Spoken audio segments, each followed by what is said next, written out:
So off screen, okay, Navi, thank you. Sure, we'll just humor you.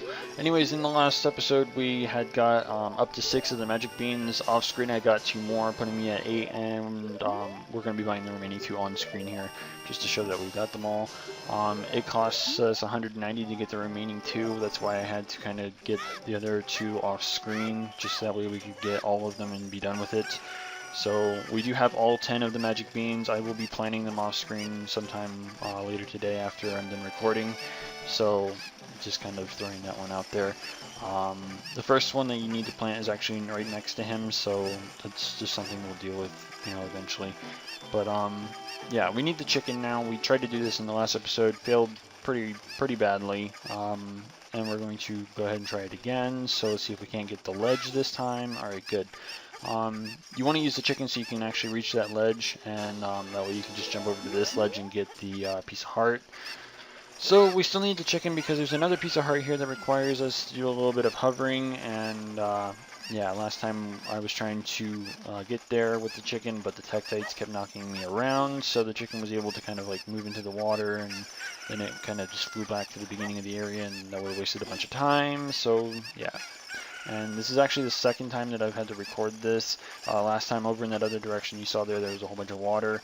The chicken kept like bouncing around and running off in that direction, and it wouldn't let me grab it, so it kind of fell in the water. And of course, again, that would have wasted a bunch of time, so I had to re-record. Or I am re-recording, I guess. So the reason why you need the chicken is because, again, like I said before, you need to hover. There's this little ledge over here with a piece of heart.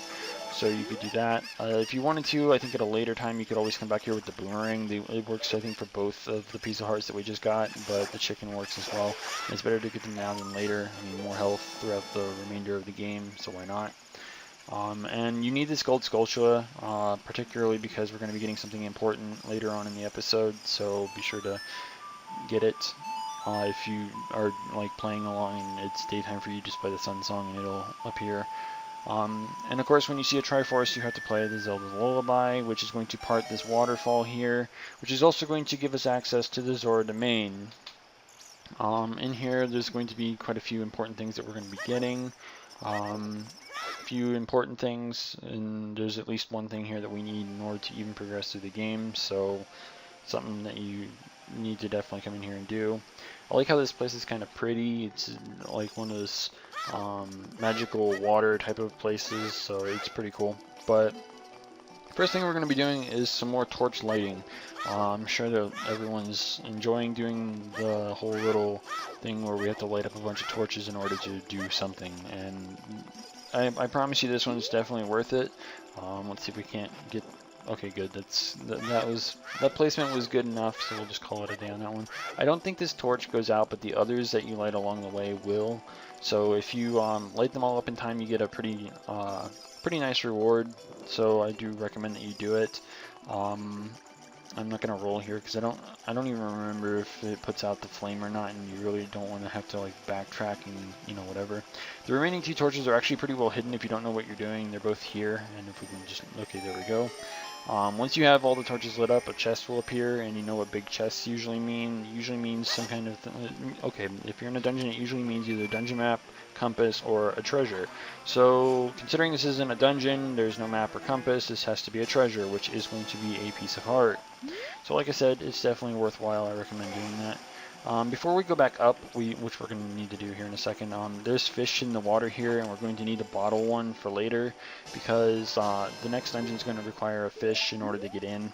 Once you do it the first time, you don't ever have to do it again, though. But yeah, and now we need to go up here and get some rupees, considering the guy drained us out here. I don't remember. I think we might need rupees here in a second. I'm not entirely sure. I'm kind of thinking about it before I go, like before we actually do this, but I think that we might need more rupees here in a minute.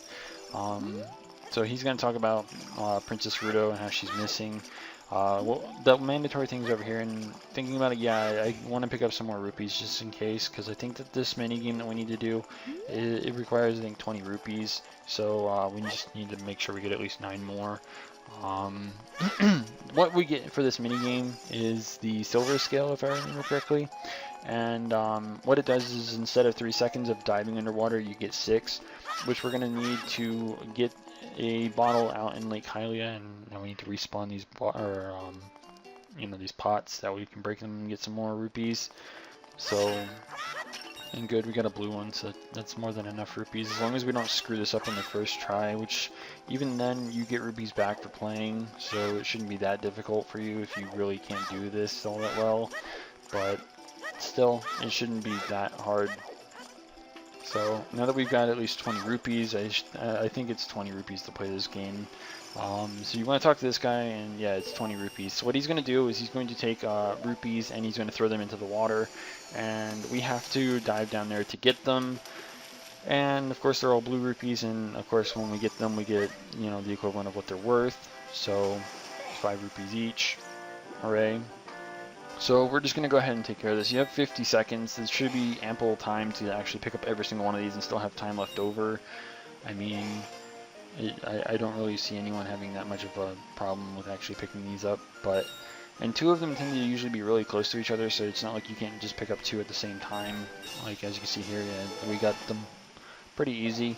So we're going to have to walk all the way back up to where he was, where we dived down from, and we're going to receive the silver scale, which I've already explained, is an item that instead of us being able to dive for 3 seconds, we'll be able to dive for 6, which is required for much later, of course. So, well, not much later, there's something that we need it for here momentarily, which we're going to be getting once we get the silver scale. Not much else that we really need to worry about doing. And a lot of the stuff that we're going to be doing today isn't like huge stuff, except for of course getting the silver scale, because this is an important item. Didn't want to talk to you, I wanted to roll off the edge here, but whatever. So we're going to go ahead and dive down here, and instead of going back up to the top, we're going to have to go down here. As you can see, there's a little area that we can dive down to, and as you can see, the timer is now 6 seconds instead of 3. So hooray for that. So this is something else you not only have to do, but it's absolutely amazing to come and get. As you can see, there's a bottle down here, and inside of it is a letter from the princess that King Zora was talking about. The cool part is we get to keep this bottle, so that means we now have 3 bottles to carry fairies in, or fish, or bugs. So it's something you definitely want to get, whether or not you actually want to, go out here and bother with the scale and all that. It's something that I would just recommend doing, even though it's pretty much mandatory. So, yeah. Now what we need to do is we need to take this letter to the king, and that way we can kind of progress through this. Of course, we're going to get access to the area with the next dungeon. I didn't mean to pick up that rock, by the way. But we're going to get access to the area with the next dungeon, but we're not going to start it just yet. Like I said, there's a few important things that we're going to do before that, and we're kind of almost done with all those important things. We only have a couple things left that we can do within the amount of time that we do have left. So what we need to do now is equip this bottle. We're going to also move the fish down here because we don't really need the deku sticks for a little bit, and we need the fish for later, of course. So the letter kind of says that she somehow wound up in Lord Jabu Jabu, which is kind of like their deity fish or some shit.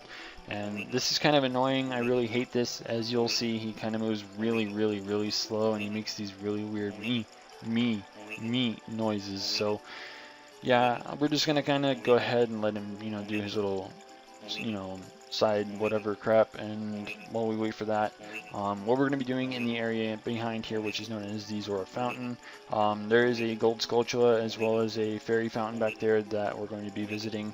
Once we have this gold Skulltula, I think we're going to have 20 in total. I think that's the number that we're going to be at. Not going to bother checking because it's just like a giant waste of time, but I'm pretty sure that where we're at, I did not mean to jump off, thank you.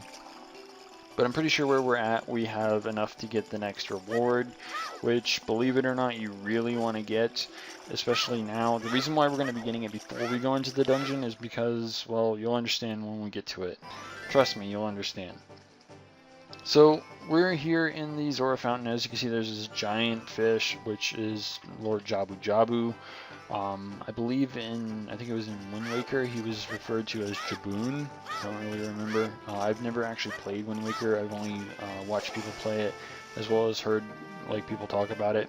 So it's a game I definitely want to play at some point. But of course, being poor, I don't really have much to throw around for it. But someday I'll definitely play it. But if you come over here anytime, it can be day or night, you can roll into this tree and a gold Skulltula will fall out. So yeah, and believe it or not, this fountain is actually very well hidden. It's actually over here. You want to place a bomb between these rocks. I don't know why I threw it, but thank you very much, Link. We'll just drop this here, wait for it to explode, and as you can see, a giant hole in the wall, because why not? So it's pretty well hidden. I don't think very many people would actually think to actually throw a bomb there. I mean, unless they just wanted to blow up the rock and think, hey, I might get something cool like a giant rupee or some stuff from it. So definitely want to take care of that. Some people might mistake it as another place where you might be able to find a gold Skulltula or something, like a hole in the ground, but it's actually a fairy fountain. So what we're going to be getting here is known as Farore's Wind, I believe. Farore's Wind is a magic that when cast it will kind of leave behind a kind of like a mark or something. I can't really think of a good phrase for it, but basically what it does is when you use it in a dungeon, when you move to like a certain area or whatever, and you already casted Farore's Wind, if you recast that magic again, it will take you back to the point where you had originally casted Farore's Wind, or you can dispel it. So okay, a warp point. I guess that's the actual term. It makes more sense calling it a warp point anyways. But yeah, it's kind of useful for one of the dungeons way later down the line, but it's not exactly necessary for now. So yeah. So we're going to be making our way back to Kakariko Village. And the reason for this being we need to get our next reward. And we're going to be also getting something else that's actually here that I don't think very many people actually know about or really care about. But I'm going to be getting it anyways, just so that way people actually see it. And yeah, because I backtracked and I think I got for the 6th or the 7th and 8th Magic Bean, I went back to the cave in Goron City in order to open this chest. And of course our reward here is the giant wallet, which gives us 500 rupees that we can hold, which is really nice. But yeah, I went back to get those chests and get money from that, because instead, you guys already knew about that, but there's something here. As you can see, that thing's starting to act up. If you drop a bomb around here, it'll blow up and there will be a hole exposed. If you go down here, you're going to find 2 Redeads, and if you kill them, a chest will appear, and that chest actually has a rupee that contains, or that gives you 200 rupees. So let's see if we can't do this without him like latching onto us. And we need to kind of get back here a little bit. Let's see if we can get it. Oh, great, he's stunning us again. Don't. Oh, okay, good. He didn't get us that time. And great, he's stunning us again. Get away from me. Stop stunning me. Oh, great. Get off, please. Just get off. I don't really need to be taking a crap load of damage.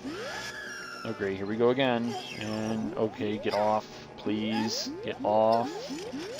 Alright, he's off. Now, you just make sure that he didn't kick our ass again. Okay, good. So that's 1 dead. Now we need to make sure this one over here doesn't latch onto us and kill us, because, you know, our luck seems to be fantastic with Redeads right now. So, alright, good. Anyways, like I said, once you kill it, a chest will appear, and in this chest is going to be 200 rupees. So if you need to kind of get a little bit of money, this is a good way to do it. Of course, you can only get it once, so yeah, it's just something I recommend that you come here and get in case you need the money. We were obviously bled dry by the magic beans, so yeah, we're gonna kind of have to deal with that. The thing is really annoying. Actually, if you stand too close to an area where you can bomb, it just keeps going off. But anyways, we're pretty much out of time. So what we're going to be doing in the next episode is we're going to be heading into Jabu Jabu's belly. I'm just going to start there instead of like walking all the way back there at the beginning of the next episode. So be sure to stay tuned for that. And until next time, this is the PokeGamer signing out.